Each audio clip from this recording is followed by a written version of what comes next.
Hello ഒരുവൺ, എല്ലാവർക്കും pathways അക്കാദമിയുടെ daily news അനാലിസിലേക്ക് സ്വാഗതം. ഇന്ന് നമ്മൾ ഡിസ്കസ് ചെയ്യുന്ന topics Mars sample return program, south Lhonak lake, green credit program, space, India's heat action plan. അപ്പോൾ അതിൽ ആദ്യം ഡിസ്കസ് ചെയ്യാൻ പോകുന്നത് മാർസ് സാമ്പിൾ റിട്ടേൺ പ്രോഗ്രാമിനെ കുറിച്ചാണ്. ഈ മാർസ് സാമ്പിൾ റിട്ടേൺ പ്രോഗ്രാമിനെ കുറിച്ച് ഇപ്പോൾ നമ്മൾ ഡിസ്കസ് ചെയ്യാനുള്ള ഒരു കോണ്ടെക്സ്റ്റ് എന്ന് പറയുന്നത് അമേരിക്കയുടെ സ്പേസ് എക്സ്പ്ലോറേഷൻ ഏജൻസി ആയിട്ടുള്ള നാസയുടെ ബഡ്ജറ്റ് ഈ വർഷത്തേക്കും അടുത്ത വർഷത്തേക്കുള്ള അവരുടെ budget US Congress cut down ചെയ്തിട്ടുള്ളതുകൊണ്ട് തന്നെ അമേരിക്ക 2021 മാർസിൽ ലാൻഡ് ചെയ്തിട്ടുള്ള ഒരു ലാൻഡറാണ് പെർസീവിയറൻസ് എന്ന് പറയുന്ന റോവറാണ് പെർസീവിയറൻസ് എന്ന് പറയുന്ന റോവർ. അപ്പോൾ ഈ റോവർ ഉപയോഗിച്ചുകൊണ്ട് മാർസിൽ നിന്ന് സാമ്പിൾസ് കളക്ട് ചെയ്ത് അത് യൂറോപ്യൻ സ്പേസ് ഏജൻസിയുമായിട്ട് സഹകരിച്ചുകൊണ്ട് എർത്തിലേക്ക് തിരിച്ചെത്തിക്കാൻ വേണ്ടിയിട്ടുള്ള ഒരു പ്ലാൻ അവർക്കുണ്ടായിരുന്നു. പക്ഷേ ഇപ്പോഴത്തെ ഈ ബഡ്ജറ്റ് കട്ട് കാരണം ഈ പ്ലാൻ 2040 വരെ ഇംപ്ലിമെന്റ് ചെയ്യാൻ ബുദ്ധിമുട്ടായിരിക്കും, അല്ലെങ്കിൽ 2040 കൂടി മാത്രമേ ഇത് കംപ്ലീറ്റ് ചെയ്യാൻ പറ്റൂ എന്നുള്ളൊരു അവസ്ഥയിലേക്ക് എത്തിയിട്ടുണ്ട്. അപ്പോൾ അതുകൊണ്ട് തന്നെ ഈ സാമ്പിൾസ് അതിന് മുമ്പ് തന്നെ ഭൂമിയിലേക്ക് തിരിച്ചെത്തിക്കാനുള്ള ശ്രമങ്ങൾ ആരംഭിച്ചിരിക്കുകയാണ് ഇപ്പോൾ നാസ. അപ്പോൾ ഇതിനെക്കുറിച്ച് ഇന്നത്തെ ഇന്ത്യൻ എക്സ്പ്രസിന്റെ വേൾഡ് പേജിനകത്ത് ഒരു ആർട്ടിക്കിൾ പബ്ലിഷ് ചെയ്തിട്ടുണ്ട്. അപ്പോൾ ആ ഒരു കോണ്ടെക്സ്റ്റിലാണ് ഇതിനെക്കുറിച്ച് ഡിസ്കസ് ചെയ്യുന്നത്. ഞാൻ നേരത്തെ സൂചിപ്പിച്ചതുപോലെ തന്നെ 2021 നാസയുടെ പെർസിവിയറൻസ് റോവർ മാർസിൽ ലാൻഡ് ചെയ്യുന്നത്. അപ്പോൾ മാർസിൽ അത് ലാൻഡ് ചെയ്തതിന് ശേഷം അതിന്റെ പ്രധാനപ്പെട്ട പർപ്പസ് എന്ന് പറയുന്നത് മാർസിലുള്ള ഒരു ജെസേറോ എന്ന് പറയുന്ന ഒരു ക്രേറ്റർ ഉണ്ട്. ആ ക്രേറ്ററിൽ നിന്ന് സാമ്പിൾസ് കളക്ട് ചെയ്യുക, സ്പെസിമെൻസ് കളക്ട് ചെയ്യുക എന്നുള്ളതാണ്. അപ്പോൾ ഈ ഒരു പെർട്ടിക്കുലർ ഏരിയ, മാർസിനകത്ത് ഈ ഒരു പെർട്ടിക്കുലർ ഏരിയ അവർ ചൂസ് ചെയ്യാനുള്ള കാരണം സയന്റിസ്റ്റുകൾ വിശ്വസിക്കുന്നത് ഇവിടെ പണ്ട് കാലത്ത് ഒരു ആൻഷ്യന്റ് ലേക്ക് ഇവിടെ ഉണ്ടായിരുന്നു എന്നും അതുപോലെ തന്നെ ഇവിടെ ഒരു റിവർ ഡെൽറ്റ് ഉണ്ടായിരുന്നു എന്നുമാണ്. അപ്പോൾ അതുകൊണ്ട് തന്നെ മാർസിലെ ഏതെങ്കിലും കാലഘട്ടത്തിൽ ജീവജാലങ്ങൾ ജീവിച്ചിട്ടുണ്ടായിരുന്നെങ്കിൽ, അല്ലെങ്കിൽ ഏതെങ്കിലും തരത്തിലുള്ള ജീവൻ ഉണ്ടായിരുന്നെങ്കിൽ അതിന്റെ സ്പെസിമെൻസ് ഈ ഏരിയയിൽ നിന്ന് കിട്ടാനുള്ള ചാൻസസ് കൂടുതലായതുകൊണ്ടാണ് ഇവിടുന്ന് സാമ്പിൾസ് കളക്ട് ചെയ്യാനുള്ള കാരണം. അപ്പോൾ ഈ ഒരു പെർസീവറൻസ് റോവർ അവിടെ ലാൻഡ് ചെയ്യുന്ന സമയത്ത്, അല്ലെങ്കിൽ ഈ പ്രോഗ്രാം സ്റ്റാർട്ട് ചെയ്യുന്ന സമയത്ത് ഈ സാമ്പിൾസ് ഇത്തരത്തിൽ മാർസിൽ നിന്ന് ആദ്യമായിട്ടാണ് ഭൂമിയിലേക്ക് റിട്ടേൺ ചെയ്യാൻ വേണ്ടിയിട്ട് കളക്ട് ചെയ്ത് ഭൂമിയിൽ എത്തിക്കാനും ഇവിടെ അതിന്റെ എക്സ്പെരിമെന്റ്സ് കണ്ടക്ട് ചെയ്യാനൊക്കെ വേണ്ടിയിട്ടുള്ള ശ്രമങ്ങൾ നടക്കുന്നത്. അപ്പോൾ അന്ന് ഉണ്ടായിരുന്ന ഒരു പ്ലാൻ എന്ന് പറയുന്നത് നാസയുടെ ഈ പെർസീവിയറൻസ് റോവർ യൂസ് ചെയ്തുകൊണ്ട് ഈ ജെസേറോ ക്രേറ്ററിൽ നിന്ന് സാമ്പിൾസ് കളക്ട് ചെയ്യും. അതിനുശേഷം യൂറോപ്യൻ സ്പേസ് ഏജൻസി ലോഞ്ച് ചെയ്യുന്ന ഒരു ഫെച്ച് റോവർ ഉണ്ട്. ഈ റോവർ ഉപയോഗിച്ചുകൊണ്ട് ഈ റോവർ പെർസീവിയറൻസ് റോവറിൽ നിന്ന്, അതായത് പെർസീവിയറൻസ് റോവർ കളക്ട് ചെയ്തിട്ടുള്ള ഈ സാമ്പിൾസ് ടേക്ക് ഓവർ ചെയ്യുകയും അത് നാസ തന്നെ ഇനി അടുത്തതായിട്ട് ലോഞ്ച് ചെയ്യാൻ പോകുന്ന ഒരു മാർസ് അസെൻഡ് വെഹിക്കിൾ ഉണ്ട്. അതായത് മാർസിൽ ഇവർ ഒരു സ്പേസ് ലോഞ്ച് വെഹിക്കിൾ അല്ലെങ്കിൽ ഒരു റോക്കറ്റ് ലാൻഡ് ചെയ്യിച്ച് ആ റോക്കറ്റ് ഉപയോഗിച്ചുകൊണ്ട് മാർസിന്റെ അന്തരീക്ഷത്തിൽ നിന്ന് ഗ്രാവിറ്റേഷൻ ഫോഴ്സിൽ നിന്ന് പുറത്തു കടക്കുകയും ആ അസെൻഡ് വെഹിക്കിൾ പിന്നീട് മാർസിന്റെ ഓർബിറ്റിലുള്ള ഒരു ഓർബിറ്റർ വെഹിക്കിളിലേക്ക് ഈ സാമ്പിൾസ് കൈമാറ്റം ചെയ്യുകയും അവിടെ നിന്ന് അത് ഭൂമിയിലേക്ക് തിരിച്ചെത്തിക്കുകയും ചെയ്യുക എന്നുള്ളതാണ് ഈ പ്ലാനിനകത്ത് അവർ പറഞ്ഞിട്ടുണ്ടായിരുന്നത്. പക്ഷേ ഇതിന്റെ ഒരു പ്രശ്നം എന്ന് പറയുന്നത്, ഇപ്പൊ ഞാൻ നേരത്തെ സൂചിപ്പിച്ചതുപോലെ നാസക്ക് ഇപ്പൊ ഈ വർഷവും അടുത്ത വർഷമായിട്ട് വന്നിട്ടുള്ള ബഡ്ജറ്റ് കട്ട് അനുസരിച്ച് ഈ ഒരു പദ്ധതി അവർ നടപ്പിലാക്കണമെങ്കിൽ, ഇപ്പോൾ നിലവിലെ പ്ലാൻ അനുസരിച്ച് 2031-32 കൂടിയിട്ട് ഈ സാമ്പിൾസ് ഭൂമിയിൽ തിരിച്ചെത്തിക്കാനാണ് അവർ ശ്രമിക്കുന്നത്. പക്ഷെ അത്തരത്തിൽ ഇപ്പോഴത്തെ ബഡ്ജറ്റ് കൺസ്ട്രെയിൻസ് വെച്ചിട്ട് അവർ ഈ ഒരു പദ്ധതി മുന്നോട്ട് കൊണ്ടുപോകാൻ ശ്രമിച്ചു കഴിഞ്ഞാൽ നാസയുടെ മറ്റു ചില പ്രോഗ്രാമുകൾ അവർ തൽക്കാലത്തേക്ക് വേണ്ട എന്ന് വെക്കേണ്ട ഒരവസ്ഥ വരും. രണ്ടാമത്തെ പ്രശ്നം എന്ന് പറയുന്നത്, ഇപ്പോഴത്തെ ഒരു പേസിൽ ഈ പറയുന്ന പദ്ധതിയായിട്ട് മുന്നോട്ട് പോയി കഴിഞ്ഞാൽ അതൊരു ഫീസിബിൾ ആയിട്ടുള്ള മോഡൽ അല്ല എന്ന് ഈ നാസയുടെ ബഡ്ജറ്റ് അനലൈസ് ചെയ്തിട്ടുള്ള ഒരു ഇൻഡിപെൻഡന്റ് അനാലിസിസ് റിപ്പോർട്ട് ഇപ്പോൾ റീസെന്റ് പുറത്തു വന്നിട്ടുണ്ടായിരുന്നു. അപ്പോൾ അതിനകത്ത് പറയുന്നത് ഇപ്പോഴത്തെ ഒരു പ്ലാൻ അനുസരിച്ച് ഈ കാര്യങ്ങൾ കൃത്യമായിട്ട് നടപ്പിലാക്കുമ്പോഴേക്കും ഏകദേശം $11 ബില്യൺ ഇതിനു വേണ്ടിയിട്ട് ചെലവാകുന്നു. 2040 ആകുമ്പോഴേക്ക് ഈ പദ്ധതി സക്സസ്ഫുൾ ആയിട്ട് നടപ്പിലാക്കാൻ പറ്റൂ എന്നാണ് പറയുന്നത്. ഇത് ഇവർ ഷെഡ്യൂൾ ചെയ്തതിനെക്കാട്ടിലും ഒരുപാട് ഒരു 10 വർഷത്തോളം എക്സ്ട്രാ ടൈം എടുക്കും. അത് മാത്രമല്ല, ഇപ്പൊ നാസയുടെ ചീഫ് ഒക്കെ റീസെന്റ് നടത്തിയിട്ടുള്ള ഒരു പ്രസ്താവനയെ പറയുന്നത് ആ ഒരു 2040 എന്നുള്ള ടൈം ഫ്രെയിം ഒരിക്കലും പ്രാക്ടിക്കൽ അല്ല എന്നാണ്. കാരണം 2040 ആകുമ്പോഴേക്കും മാർസിൽ മനുഷ്യനെ എത്തിക്കാനാണ് നാസ ഇപ്പോൾ പ്ലാൻ ചെയ്യുന്നത്. അപ്പൊ 2040 ആകുമ്പോഴേക്കും മാത്രമേ ഈ സാമ്പിൾ എത്തുമെങ്കിൽ അത് ഈ പറയുന്ന പ്രോഗ്രാംസ് ഒക്കെ പിന്നെയും ഡിലേ ആവാൻ കാരണമാവും. അത് മാത്രമല്ല, ഈ നാസയുടെ ഈ ബഡ്ജറ്റ് ഒക്കെ ഇൻഡിപെൻഡന്റ്ലി റിവ്യൂ ചെയ്യുന്ന റിവ്യൂവേഴ്സിന്റെ കണക്കുകൾ അനുസരിച്ച് ഈ ഒരു പദ്ധതിക്ക് വേണ്ടിയിട്ട് മാക്സിമം നീക്കി വെക്കാൻ പറ്റുന്നത് ഒരു 5 ബില്യൺ തൊട്ട് 7 ബില്യൺ വരെയാണ്. അപ്പോൾ അതിനെക്കാട്ടിലും കൂടുതലാണ് ഇപ്പോൾ എസ്റ്റിമേറ്റ് ചെയ്യുന്ന ഈ $11 ബില്യൺ ബഡ്ജറ്റ് എന്ന് പറയുന്നത്. അപ്പോൾ ഈ ബഡ്ജറ്റും കൂടുതലാണ്, ഈ പദ്ധതി സക്സസ്ഫുൾ ആയിട്ട് ഇംപ്ലിമെന്റ് ചെയ്യാനുള്ള ടൈം ഫ്രെയിമും ഇപ്പോൾ കൂടുതലാണെന്നാണ് പറയുന്നത്. അപ്പോൾ അതുകൊണ്ട് തന്നെ ഈ സ്പേസ് എക്സ് ഒക്കെ പോലുള്ള പ്രൈവറ്റ് എൻറ്റിറ്റീസുമായിട്ട് സഹകരിച്ചുകൊണ്ട് ഈ പദ്ധതി മുന്നോട്ട് കൊണ്ടുപോകുന്നതിനെ കുറിച്ചിട്ടുള്ള ഒരു ആലോചനയിലാണ് ഇപ്പോൾ നാസയൊക്കെ എന്നാണ് പറയപ്പെടുന്നത്. ഇനി അടുത്തതായിട്ട് ഡിസ്കസ് ചെയ്യാനുള്ള ടോപ്പിക്ക് സൗത്ത് ലോണാക് ലേക്കിനെ കുറിച്ചാണ്. അപ്പോൾ ഈ സൗത്ത് ലോണാക് ലേക്കിനെ കുറിച്ച് ഇപ്പോൾ ഡിസ്കസ് ചെയ്യാനുള്ള ഒരു കാരണം എന്ന് പറയുന്നത് 2023 ഒക്ടോബറിൽ സിക്കിമിൽ ഒരു ഗ്ലേഷ്യൽ ലേക്ക് ഔട്ട്ബേസ്റ്റ് ഫ്ലഡ് ഉണ്ടായിട്ട് അവിടെ ഒരു ഫ്ലഡിങ് നടക്കുകയും ഏകദേശം 40ഓളം ആളുകൾ കൊല്ലപ്പെടുകയും ചെയ്തിട്ടുള്ള ഒരു ഇൻസിഡന്റ് ഉണ്ടായിരുന്നു. അപ്പോൾ ആ ഒരു ഫ്ലഡിനുള്ള പ്രധാനപ്പെട്ട കാരണം അവിടെ ഉണ്ടായിരുന്ന സിക്കിമിലുള്ള പ്രധാനപ്പെട്ട ഒരു ലേക്കാണ് ഒരു സൗത്ത് ലൊണാക് ലേക്ക് എന്ന് പറയുന്നത്. ഇതൊരു ഗ്ലേഷ്യൽ ലേക്കാണ്. ഈ ലേക്കിന്റെ ഔട്ടർ വാൾസ് ബ്രീച്ച് ആയിട്ടാണ് ഈ ഫ്ലഡ് ഉണ്ടായതെന്നാണ് ഇപ്പോൾ പറയപ്പെടുന്നത്. അപ്പോൾ ആ ഒരു കോണ്ടെക്സ്റ്റിലാണ് നമ്മൾ ഈ സൗത്ത് ലൊണാക് ലേക്കിനെ കുറിച്ച് ഡിസ്കസ് ചെയ്യുന്നത്. അപ്പോൾ ഈ സൗത്ത് ലൊണാക് ലേക്ക് എന്ന് പറയുന്നത് ഒരു ഗ്ലേഷ്യൽ മൊറൈൻ ഡാംഡ് ലേക്കാണ്. അതായത് നമുക്കറിയാം ഈ ഗ്ലേഷ്യേഴ്സ് ഫോം ചെയ്യുന്ന ലാൻഡ് ഫീച്ചേഴ്സിൽ ഒന്നാണ് മൊറൈൻ എന്ന് പറയുന്നത്. ആ മൊറൈൻസ് ഡാം ചെയ്ത് അല്ലെങ്കിൽ ആ മൊറൈൻസ് കാരണം ഉണ്ടാക്കിയിട്ടുള്ള അല്ലെങ്കിൽ അത് ഉണ്ടാക്കുന്ന ബാരിയർ കാരണം ഈ നിർമ്മിക്കപ്പെട്ടിട്ടുള്ള ഒരു ലേക്കാണ് ഈ സൗത്ത് ലൊണാക് ലേക്ക് എന്ന് പറയുന്നത്. അതായത് ഈ മൊറൈൻ ബേസിക്കലി ഈ പറയുന്ന ഗ്ലേഷ്യേഴ്സ് മൂവ് ചെയ്യുന്ന സമയത്ത് അതിന്റെ കൂടെ വരുന്ന പെബിൾസും അതുപോലെ തന്നെ റോക്കും അങ്ങനെയുള്ള സാധനങ്ങളൊക്കെയാണ്. അപ്പൊ അത്തരത്തിൽ അതടിഞ്ഞ് ഈ ഗ്ലേഷ്യേഴ്സ് മെൽറ്റ് ചെയ്യുന്ന വെള്ളം അവിടെ തന്നെ തങ്ങിക്കിടന്നുണ്ടായിട്ടുള്ള ഒരു ലേക്കാണ് സൗത്ത് ലൊണാക് ലേക്ക് എന്ന് പറയുന്നത്. അപ്പോൾ ഇത് സിക്കിമിന്റെ നോർത്ത് വെസ്റ്റേൺ റീജിയനിലാണ് ഇത് ലൊക്കേറ്റ് ചെയ്തിട്ടുള്ളത്. അപ്പം നിലവിലെ കണക്കുകൾ അനുസരിച്ച് ഹിമാലയൻ റീജിയനിൽ, അതായത് സിക്കിമിന്റെ ഭാഗമായിട്ടുള്ള ഹിമാലയൻ റീജിയനിലെ ഏറ്റവും ഫാസ്റ്റസ്റ്റ് എക്സ്പാൻഡിങ് ആയിട്ടുള്ള ലേക്കാണ്. അതിനുള്ള കാരണം എന്ന് പറയുന്നത് ഈ ലൊണാക് ഗ്ലേഷ്യറിന്റെ വളരെ റാപ്പിഡ് ആയിട്ടുള്ള മെൽറ്റിംഗ് ആണ്. രണ്ടാമതായിട്ട് ഈ ചില കണക്കുകൾ അനുസരിച്ച് ലോകത്തിൽ ഈ ഗ്ലേഷ്യൽ ലേക്ക് ഔട്ട്ബേസ്റ്റ് ഫ്ലഡ് ഉണ്ടാവാൻ ഏറ്റവും അധികം പൊട്ടൻഷ്യൽ ഉള്ള, ഏറ്റവും അധികം അപകട സാധ്യതയുള്ള 16 ലൊക്കേഷൻസിൽ ഒന്നാണ് ഈ സൗത്ത് ലൊണാക് ലേക്ക് എന്നാണ് പറയുന്നത്. അപ്പോൾ ഈ സൗത്ത് ലൊണാക് ലേക്കിന് ഈ പേര് വരാനുള്ള കാരണം ഇത് കിടക്കുന്ന ലൊണാക് ഗ്ലേഷ്യറിന്റെ വെള്ളം മെൽറ്റ് ചെയ്തിട്ടാണ് ഈ ലേക്ക് ഉണ്ടായിട്ടുള്ളത്. അതുകൊണ്ടാണ് അതിനെ സൗത്ത് ലൊണാക് ലേക്ക് എന്ന് വിളിക്കുന്നത്. പിന്നെ ഞാൻ നേരത്തെ സൂചിപ്പിച്ചതുപോലെ 2023 ഒക്ടോബറിൽ സിക്കിമിൽ നടന്നിട്ടുണ്ടായിരുന്ന ഫ്ലഡിങ്ങിനുള്ള പ്രധാനപ്പെട്ട കാരണം ഈ സൗത്ത് ലൊണാക് ലേക്കിൽ ഉണ്ടായിട്ടുള്ള ഗ്ലേഷ്യൽ ലേക്ക് ഔട്ട്ബേസ്റ്റ് ഫ്ലഡ് ആണെന്നാണ് പറയുന്നത്. അന്ന് ഈ ഗ്ലേഷ്യൽ ലേക്ക് ഔട്ട്ബേസ്റ്റ് ഫ്ലഡ് എന്താണെന്നുള്ളത് നമ്മൾ അന്ന് കറണ്ട് അഫയേഴ്സിനകത്ത് ഡിസ്കസ് ചെയ്തിട്ടുള്ളതാണ്.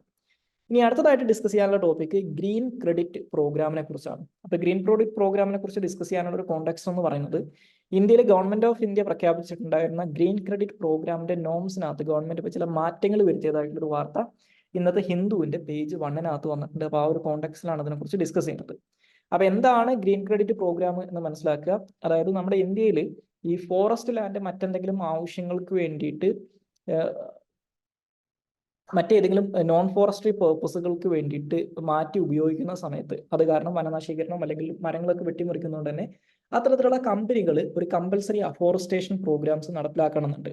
അപ്പോൾ അതിന് പകരമായിട്ടുള്ള ഒരു ഓപ്ഷനാണ് ഗ്രീൻ ക്രെഡിറ്റ് പ്രോഗ്രാം എന്ന് പറയുന്നത്. അതായത് ഈ ഗ്രീൻ ക്രെഡിറ്റ് പ്രോഗ്രാം എന്ന് പറഞ്ഞാൽ ഇതിലൂടെ ഇന്ത്യയിലുള്ള കമ്പനികൾക്ക് അല്ലെങ്കിൽ പാർട്ടിസിപ്പൻസിന് എന്ത് ചെയ്യാം, Indian council of forestry research and എഡ്യൂക്കേഷന് അവർക്ക് പണം കൊടുത്തുകൊണ്ട് അവരിലൂടെ എൻവയോൺമെന്റൽ മിനിസ്ട്രിയിലൂടെ ഇവർക്ക് എന്ത് ചെയ്യാം, ഇന്ത്യയിലെ വേസ്റ്റ് ലാൻഡിൽ അല്ലെങ്കിൽ ഡിഗ്രേഡഡ് ആയിട്ടുള്ള ലാൻഡിനകത്ത് അഫോറസ്റ്റേഷൻ പ്രോഗ്രാംസ് നടത്താൻ പറ്റും. അതായത് അവിടെ അഫോറസ്റ്റേഷൻ നടത്താൻ വേണ്ടിയിട്ടുള്ള ഫിനാൻഷ്യൽ സപ്പോർട്ട് ഈ പാർട്ടിസിപ്പൻസിന് പ്രൊവൈഡ് ചെയ്യാം. അപ്പോൾ ഈ പാർട്ടിസിപ്പൻസ് കൊടുക്കുന്ന ഫിനാൻഷ്യൽ സപ്പോർട്ട് കൊടുത്തുകൊണ്ട് സ്റ്റേറ്റ് ഫോറസ്റ്റ് ഡിപ്പാർട്ട്മെന്റുകൾ ഈ അഫോറസ്റ്റേഷൻ പ്രോഗ്രാം നടപ്പിലാക്കും.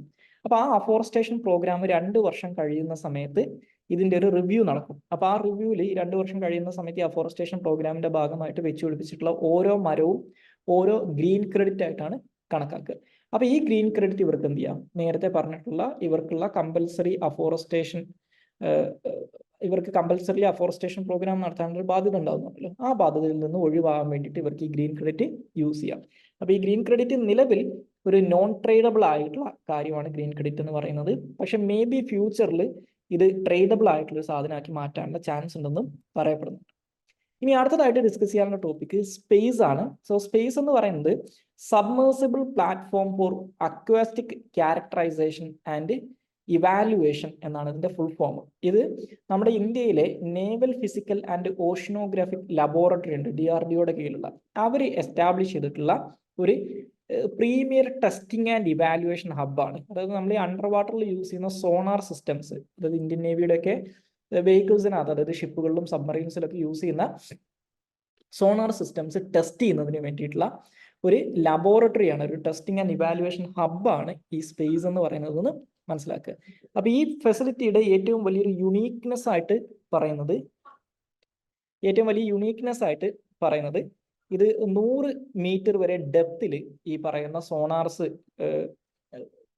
ഡെപ്തിലേക്ക് കൊണ്ടുപോയിക്കൊണ്ട് സോണാറുകൾ ടെസ്റ്റ് ചെയ്യാനുള്ള ഒരു കപ്പാസിറ്റി അല്ലെങ്കിൽ ഒരു എബിലിറ്റി ഈ ടെസ്റ്റിംഗ് സൈറ്റിനുണ്ടെന്നാണ് പറയുന്നത്. ഇനി അവസാനമായിട്ട് ഡിസ്കസ് ചെയ്യാനുള്ളത് ഇന്ത്യസ് ഹീറ്റ് ആക്ഷൻ പ്ലാൻസിനെ കുറിച്ചാണ്. സോ ഇന്ത്യയുടെ ഹീറ്റ് ആക്ഷൻ പ്ലാനിനെ കുറിച്ച് ഇപ്പോൾ ഡിസ്കസ് ചെയ്യാനുള്ള ഒരു കാരണം ഇതുമായിട്ട് ബന്ധപ്പെട്ട്, അതായത് ഇന്ത്യയിൽ ഇപ്പോൾ വളരെ സിവിയർ ആയിട്ടുള്ള ഒരു സമ്മർ സീസണിലൂടെ നമ്മൾ കടന്നുപോയിക്കൊണ്ടിരിക്കുകയാണ്. അപ്പോൾ ഈ ഒരു കോണ്ടെക്സ്റ്റിൽ ഇന്ത്യയിലെ ഹീറ്റ് ആക്ഷൻ പ്ലാൻസിനെ കുറിച്ച് ഇന്നത്തെ ഹിന്ദുവിൻ്റെ പേജ് 10 ഒരു ആർട്ടിക്കിൾ പബ്ലിഷ് ചെയ്തിട്ടുണ്ട്. അപ്പോൾ ഇതുമായിട്ട് ബന്ധപ്പെട്ട് നമ്മുടെ ഇന്ത്യൻ മെട്രോളജിക്കൽ ഡിപ്പാർട്ട്മെന്റിന്റെ ഒക്കെ ചില റിപ്പോർട്ടുകൾ റീസെന്റ് വന്നിട്ടുണ്ടായിരുന്നു. അപ്പോൾ ഫസ്റ്റ് ഓഫ് ഓൾ എന്താണ് ഹീറ്റ് വേവ്സ് എന്ന് മനസ്സിലാക്കുക. ഹീറ്റ് വേവ്സ് എന്ന് പറഞ്ഞാൽ നമുക്ക് നോർമലി നമ്മുടെ വെതറിൽ ഉണ്ടാകുന്ന ടെമ്പറേച്ചറിനെക്കാട്ടിലും വളരെ അധികം കൂടിയ അല്ലെങ്കിൽ എക്സസീവ് ആയിട്ടുള്ള ഹോട്ട് വെതർ ഒരു പ്രൊലോങ്ഡ് പീരീഡ് ഓഫ് ടൈം വരികയും അത് ആളുകളുടെ ഹെൽത്തിനെയും എൻവയോൺമെന്റിനെയും എക്കണോമിനെയൊക്കെ അഡ്വേഴ്സ്ലി അഫക്ട് ചെയ്യാൻ തുടങ്ങുകയാണെങ്കിൽ അതിനെയാണ് ഹീറ്റ് വേവ്സ് എന്ന് വിളിക്കുക.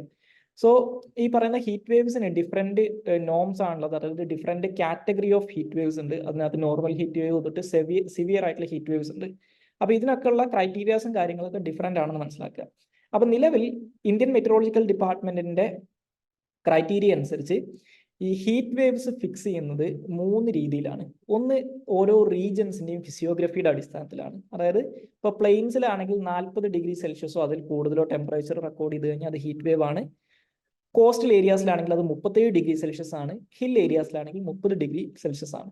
ഇനി അതുപോലെ തന്നെ ഈ നോർമൽ ടെമ്പറേച്ചറിൽ നിന്നുള്ള ഡിപ്പാർച്ചറിന്റെ അടിസ്ഥാനത്തിലാണ് ഹീറ്റ് വേവ്സിന്റെ സിവിയറിറ്റിനെ മെഷർ ചെയ്യുന്നത്. നോർമലി ഒരു പ്രദേശത്തുള്ള ടെമ്പറേച്ചറിനെക്കാട്ടിലും 4.5 തൊട്ട് 6.4°C വരെ ടെമ്പറേച്ചറിനകത്ത് ഒരു കൺസിസ്റ്റന്റ് ആയിട്ടുള്ള ഇൻക്രീസ് കാണിച്ചു കഴിഞ്ഞാൽ അതിനെ സിവിയർ ഹീറ്റ് വേവ് എന്ന് അതിനെ നോർമൽ ഹീറ്റ് വേവ് എന്ന് പറയും. ഇനി 6.4°C കൂടുതലാണ് ഈ ടെമ്പറേച്ചറിന്റെ ഇൻക്രീസ് എങ്കിൽ അതിന് സിവിയർ ഹീറ്റ് വേവ് എന്നും പറയും. ഇനി അതുപോലെ തന്നെ ആക്ച്വൽ മാക്സിമം ടെമ്പറേച്ചർ ഉപയോഗിച്ചുകൊണ്ടും ഈ ഹീറ്റ് വേവ്സിനെ നമുക്ക് ക്ലാസിഫൈ ചെയ്യാൻ പറ്റും. അപ്പോൾ അതിനകത്ത് 45°C കൂടുതലാണ് ചൂടെങ്കിൽ അതിനെ ഹീറ്റ് വേവ് എന്നും 47°C കൂടുതലാണ് ചൂടെങ്കിൽ അതിനെ സിവിയർ ഹീറ്റ് വേവ് എന്നും പറഞ്ഞിട്ട് ക്ലാസിഫൈ ചെയ്യാം. പക്ഷെ അത് മൾട്ടിപ്പിൾ ഈ പറയുന്ന ടെമ്പറേച്ചർ അളക്കുന്ന ഡിഫറെന്റ് സ്റ്റേഷൻസിന്റെ കൺഫർമേഷൻ കിട്ടിയാൽ മാത്രമേ ഈ ഒരു രീതിയിൽ ഹീറ്റ് വേവ്സ് നമുക്ക് ഡിക്ലെയർ ചെയ്യാൻ പറ്റും. ഇനി ഇന്ത്യയിലെ ഹീറ്റ് ആക്ഷൻ പ്ലാൻസിനെ കുറിച്ച് നോക്കിക്കഴിഞ്ഞാൽ നമ്മുടെ ഇന്ത്യയിൽ ഈ പറയുന്ന ലൈഫിനും എക്കണോമിക്കും ഒക്കെ ഉണ്ടാകുന്ന ഹീറ്റ് വേവ് കാരണമുള്ള ത്രെഡ്സിനെ ഓവർകം ചെയ്യുന്നതിന് വേണ്ടിയിട്ടുള്ള പോളിസി റെസ്പോൺസ് ആണ് ഹീറ്റ് ആക്ഷൻ പ്ലാൻസ് എന്ന് പറയുന്നത്. അപ്പോൾ അത് സ്റ്റേറ്റ് ഗവൺമെന്റുകളോ ഡിസ്ട്രിക്ട് ഗവൺമെന്റുകളോ അല്ലെങ്കിൽ സിറ്റി അഡ്മിനിസ്ട്രേഷൻസ് ഒക്കെയാണ് ഹീറ്റ് ആക്ഷൻ പ്ലാൻസ് ഉണ്ടാക്കുന്നത്. സോ ഹീറ്റ് ആക്ഷൻ പ്ലാൻസിനകത്ത് ബേസിക്കലി 3 എലമെന്റ്സ് ആണ് വരാറുള്ളത്. ഒന്ന് പ്രിപ്പറേഷൻ ആണ്, അതായത് early warning systems, public awareness campaigns ഒക്കെ. രണ്ടാമത്തത് റെസ്പോൺസ് ആണ്, അതായത് ഹീറ്റ് ഷെൽട്ടേഴ്സ് ബിൽഡ് ചെയ്യുക, ക്ലീൻ ഡ്രിങ്കിങ് വാട്ടർ പ്രൊവൈഡ് ചെയ്യുകയൊക്കെയാണ് റെസ്പോൺസ് എന്ന് പറയുന്നത്. മൂന്നാമത്തേത് റിക്കവറിയാണ്, അതായത് ഹോസ്പിറ്റലുകൾ ഈ ഹീറ്റ് വേവ് ഇൻസിഡൻസ് വന്നു കഴിഞ്ഞാൽ അത് നേരിടുന്നതിന് വേണ്ടിയിട്ട് ഹോസ്പിറ്റലുകളെ എക്യുപ്പ് ചെയ്യുക. അതുപോലെ തന്നെ ലോങ് ടേം ആയിട്ടുള്ള ഈ ഹീറ്റ് വേവ്സിനെ മറികടക്കാൻ പറ്റുന്ന രീതിയിൽ അല്ലെങ്കിൽ ഇതിനെ ഈ പറയുന്ന ഹീറ്റ് വേവ്സിന്റെ അഡ്വേഴ്സ് ആയിട്ടുള്ള ഇമ്പാക്റ്റുകൾ റെഡ്യൂസ് ചെയ്യാൻ പറ്റുന്ന രീതിയിലുള്ള long term urban planning measures implement ചെയ്യുക. ഇതൊക്കെയാണ് റിക്കവറി എന്ന് പറയുന്നത്. ഇനി നമ്മുടെ ഈ ഇന്ത്യയിലെ ഹീറ്റ് ആക്ഷൻ പ്ലാൻസിന്റെ ചില ലിമിറ്റേഷൻസ് നോക്കിക്കഴിഞ്ഞാൽ ഒന്ന് ഈ ഹീറ്റ് വേവ്സിന്റെ ലോക്കൽ വേരിയബിലിറ്റിനെ ഇത് കൺസിഡർ ചെയ്യുന്നില്ല എന്നുള്ളതാണ്. ഓക്കെ, അതായത് റീജിയണൽ വേരിയേഷൻസ്, ഇപ്പോൾ അർബൻ ഹീറ്റ് ഐലൻഡ്സ് എഫക്റ്റ് പോലുള്ള കാര്യങ്ങളൊന്നും ഇത് കൺസിഡർ ചെയ്യുന്നില്ല എന്നുള്ളൊരു പ്രശ്നമുണ്ട്. അതുപോലെ തന്നെ ഇത് ഹീറ്റ് വേവ്സ് കണക്കാക്കാനുള്ള മെത്തേഡ്സ് പലതും ഇൻകൺസിസ്റ്റന്റ് ആണ് എന്നുള്ളൊരു കേസ് ഉണ്ട്. അതായത് ഒരു കോംപ്രഹെൻസീവ് ആയിട്ടുള്ള അല്ലെങ്കിൽ യൂണിഫോമിറ്റി ഇല്ലാത്ത ഒരു വൾണറബിലിറ്റി അസസ്മെന്റ് ആണ് ഇതിനകത്ത് നടത്തുന്നത് എന്നുള്ളൊരു പ്രശ്നമുണ്ട്. അതുപോലെ തന്നെ വൾണറബിൾ പോപ്പുലേഷൻസിനെ കൃത്യമായിട്ട് ഐഡന്റിഫൈ ചെയ്യാത്തതിൻ്റെ ഒരു പ്രശ്നമുണ്ട്. ഉദാഹരണത്തിന് ഈ low income communities, childrens, elderly ഇങ്ങനെയുള്ള ആളുകളെയൊക്കെ ഈ ഹീറ്റ് വേവ്സ് നോർമലി ഉള്ള ഒരു ആരോഗ്യവാനായിട്ടുള്ള ഒരാൾ ബാധിക്കുന്നതിനെക്കാട്ടിലും മോശമായിട്ട് ബാധിക്കുന്ന കാര്യമാണ്. ഇപ്പോൾ ലോ ഇൻകം കമ്മ്യൂണിറ്റീസ് ആണെങ്കിൽ ഒരു ഇതിനകത്ത് കുറച്ചും കൂടി എക്സ്പോസ്ഡ് ആയിരിക്കും.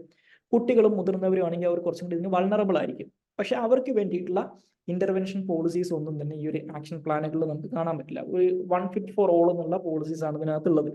മറ്റൊന്ന് റിസോഴ്സ് കൺസ്ട്രെയിന്റ് ആണ്. അതായത് ഇപ്പോൾ ഇതിന്റെ ഇംപ്ലിമെന്റേഷന്റെ സൈഡിൽ ഇപ്പോൾ ഈ പറയുന്ന 3 ഘട്ടങ്ങൾ പറഞ്ഞു കഴിഞ്ഞാലും ഈ ലോക്കൽ ഗവൺമെന്റുകളുടെ പ്രയോറിറ്റീസും ബഡ്ജറ്റും ഈ റിസോഴ്സസിന്റെ മുകളിൽ വലിയ ഇതിലുള്ള കൺസ്ട്രെയിൻസ് ക്രിയേറ്റ് ചെയ്യും, അല്ലെങ്കിൽ വലിയ ഇതിലുള്ള കൺസ്ട്രെയിൻസ് ഇമ്പോസ് ചെയ്യുന്ന ഒരു കാര്യമാണ്. അതുപോലെ തന്നെ മറ്റൊന്ന് ലിമിറ്റഡ് സ്കോപ്പാണ്. ഇപ്പോൾ ഇവർ കൂടുതലായിട്ടും ഫോക്കസ് ചെയ്യുന്നത് ഇൻഫ്രാസ്ട്രക്ചർ ഡെവലപ്മെന്റിനാണ്. പക്ഷേ ഇതിനുള്ള നേച്ചർ ബേസ്ഡ് ആയിട്ടുള്ള ഗ്രീൻ അല്ലെങ്കിൽ ബ്ലൂ സ്പേസസിന്റെ ഒക്കെ സൊല്യൂഷൻസ്, നേച്ചർ ബേസ്ഡ് സൊല്യൂഷൻസിനെ ഓവർലുക്ക് ചെയ്യുന്നു എന്നുള്ളൊരു പ്രശ്നമുണ്ട്. അതുപോലെ തന്നെ ഫ്രാഗ്മെന്റേഷൻ എന്ന് പറയുന്ന മറ്റൊരു പ്രശ്നമുണ്ട്. അതായത് മിക്ക പ്ലാനുകളും സ്റ്റാൻഡ് അലോൺ പ്ലാൻസ് ആണ്, ലിമിറ്റഡ് ഫണ്ടിങ് വെച്ചിട്ടുള്ള സ്റ്റാൻഡ് അലോൺ പ്ലാൻസ് ആണ്. അപ്പോൾ ഒരു ഇന്റഗ്രേറ്റഡ് ആയിട്ടുള്ള ഒരു അപ്രോച്ച് ഇതിന്റെ കേസിൽ ഇല്ല എന്നുള്ള ഒരു പ്രശ്നവും ഇന്ത്യയിലെ ഹീറ്റ് ആക്ഷൻ പ്ലാൻസിന്റെ കേസിൽ പറയാൻ പറ്റും. സോ ഇത്രയും കാര്യങ്ങളാണ് ഇന്നത്തെ ഡെയിലി ന്യൂസ് അനാലിസിനകത്ത് ഡിസ്കസ് ചെയ്യാനുള്ളത്. So thank you all.